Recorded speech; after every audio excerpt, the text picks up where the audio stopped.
31শে ডিসেম্বরকে সামনে রেখে সোশ্যাল মিডিয়ায় একই ধরনের পোস্টে সয়লাব।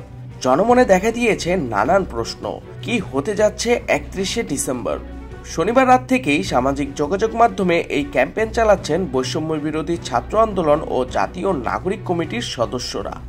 এ বিষয়ে স্পষ্ট কোনো ভাষ্য না পাওয়া গেলেও বৈষম্য বিরোধী আন্দোলনের সমন্বয়ক ও নেতাকর্মীরা সামাজিক যোগাযোগ মাধ্যমে নানা ইঙ্গিত দিচ্ছেন।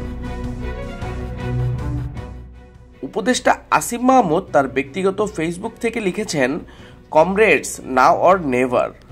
জাতীয় নাগরিক কমিটির সদস্য সচিব আক্তার হোসেন তার ব্যক্তিগত ফেসবুকে লিখেছেন, এই বছরই হবে 31 ডিসেম্বর।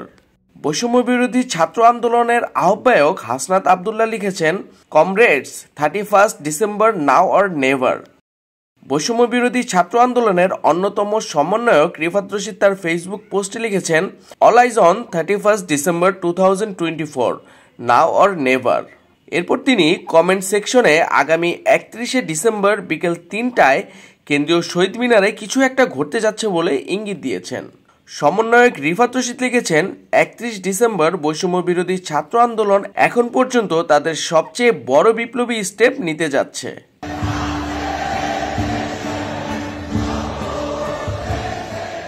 জানা গেছে ওই দিন বিকেল 3টায় কেন্দ্রীয় শহীদ মিনার থেকে আনুষ্ঠানিকভাবে জুলাই বিপ্লবের ঘোষণাপত্র প্রকাশ করবে বৈষম্য বিরোধী ছাত্র আন্দোলন।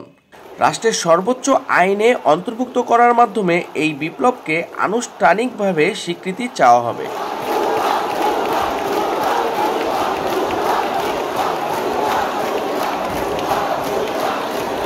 জাতীয় নাগরিক কমিটির সদস্য সচিব আক্তার হোসেন বাংলা নিউজকে জানিয়েছেন, আগামী 31 ডিসেম্বর প্রোক্লেমেশন অব জুলাই বা জুলাই ঘোষণাপত্র প্রদান করা হবে।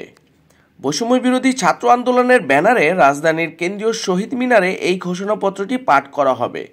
উল্লেখ্য, বেশ কয়েকদিন থেকেই জুলাই ঘোষণাপত্র বিষয়ে আলোচনা চলছিল।